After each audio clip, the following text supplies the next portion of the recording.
What's on your radar, Ryan? So, after the 2016 election, House Democrats, in the form of the DCCC, commissioned a major survey to try to figure out how to talk about health care.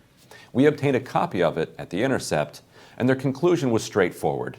Definitely don't talk about Medicare for all, and instead attack the Republican attempts to repeal Obamacare. The most common complaint about health care, the DCCC memo concluded, is that insurance premiums and drug prices are too high. Ideally, candidates shouldn't say anything at all, the memo argued. But if they're forced to, they should say that they want to allow Medicare to negotiate with pharmaceutical companies to bring drug prices down. Here's the section where they propose, quote, proactive solutions, and then they add, though only if asked. As the 2018 election heated up, Democrats successfully fended off the attempt to repeal Obamacare. Say what you want about John McCain, but his middle-of-the-night vote to preserve Obamacare helped create one of the greatest internet videos of all time, with his vote set to audio from a Stone Cold Steve Austin match. For the hell of it, let's watch it one more time. Don't do this! Oh my God! Oh my God! John, don't do this, John! The God Almighty! Jesus! God Almighty! Stone Cold! Stone Cold! Stone Cold! I can't get enough of that. And so after that win, Democrats got totally fired up, and they leaned into health care for the 2018 midterms, promising that if they took the House, they'd pass legislation to lower prescription drug prices.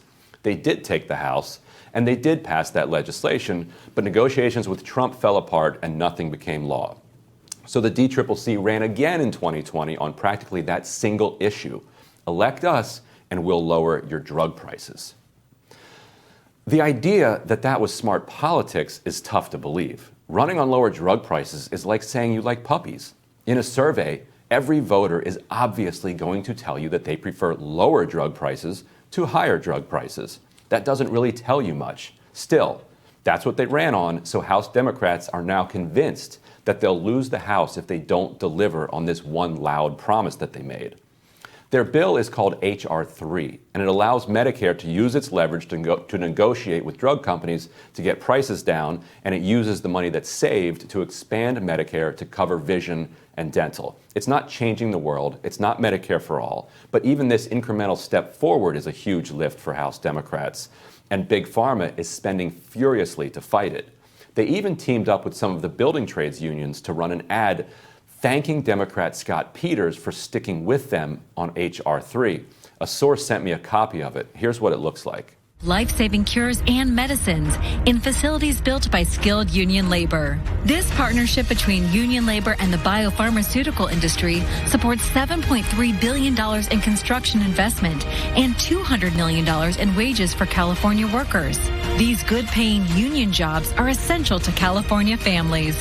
Thank Congressman Scott Peters for being a strong voice in Washington, fighting for medical innovation and protecting California jobs. Now that ad is an interesting How Washington Works story. Notice that they don't say anything specifically about H.R.3. They can't. Since it's so wildly popular, whatever they would say would backfire.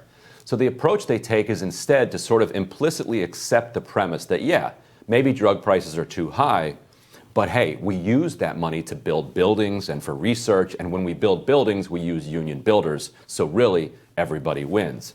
The signal they're sending is that they'll spend money to help members of Congress who help them on H.R.3, and they'll spend money against the ones who don't. The group that funded the ad is called PILMA, or the Pharmaceutical Industry Labor Management Association. And my former Intercept colleague, Aida Chavez, busted them in 2019, sending out mailers fighting against H.R.3. But this is the first time they've gone up on air, which is a major escalation. For H.R.3 to become law, it has to get through the House and make it into the upcoming reconciliation package.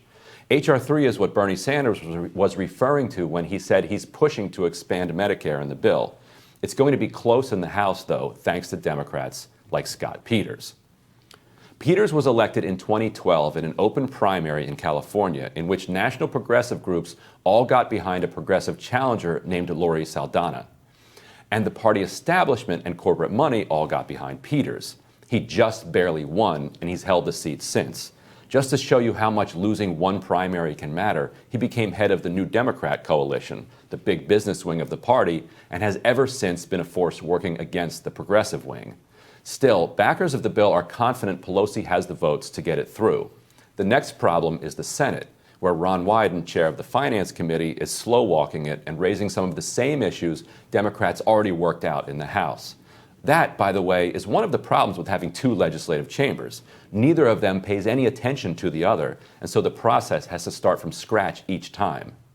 So now that Democrats have spent the last 3 years fending off Medicare for all by saying that what we should do instead is lower drug prices, they're now stuck in a place where they actually have to do it.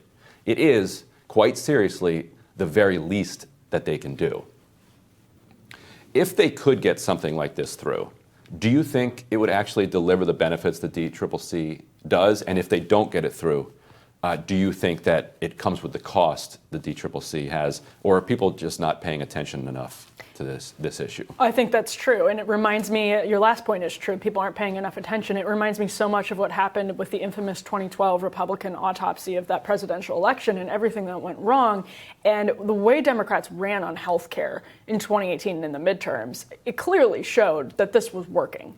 But what the DCCC and establishment Democrats are so, even when they try to be in touch and they spend all this money in polling and studying the issue, they're still like, listen, you have to walk back from Medicare for all, when it's actually one of the things that would help them electorally, and they've never understood that, even again, after pouring so much money into understanding it. So it's like I think it actually aligns with a lot of their ideological goals, but it's like they think it'll destroy the party nationally. They wrongfully think it'll destroy the party nationally, and then at the same time, they're terrified of the business interests. Right. Like you lined it out really well there.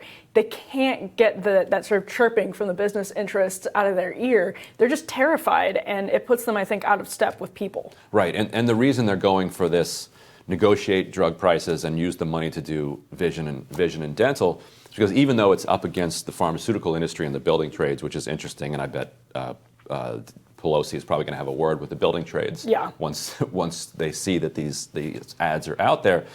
Even though they're up against those interests, that's less of a fight than they'd have to wage to get a public option or to lower the Medicare age. What's so fascinating is that if you lower the Medicare age from 65 to 60, insurers actually benefit in the short term, because they don't want to insure those people that are 60 to 65. Those are people that are starting to have more health problems than younger people. They don't want to have to do knee replacements and hip replacements.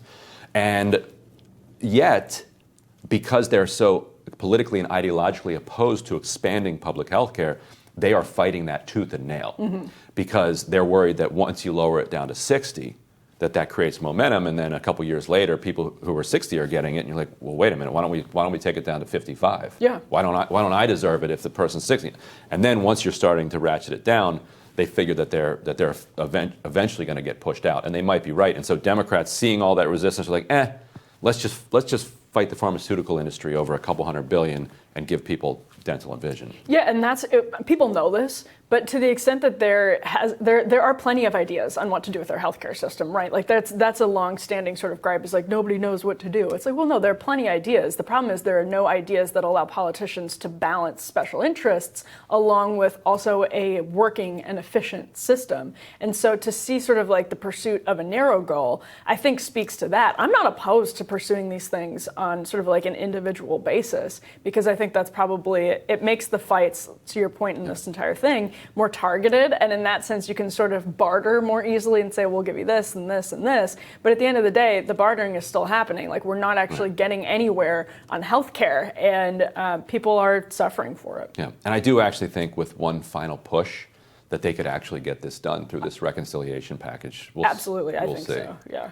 So next on Rising, Team Rising joins us to discuss a potential investigation into Tucker Carlson's NSA spying claims when we return.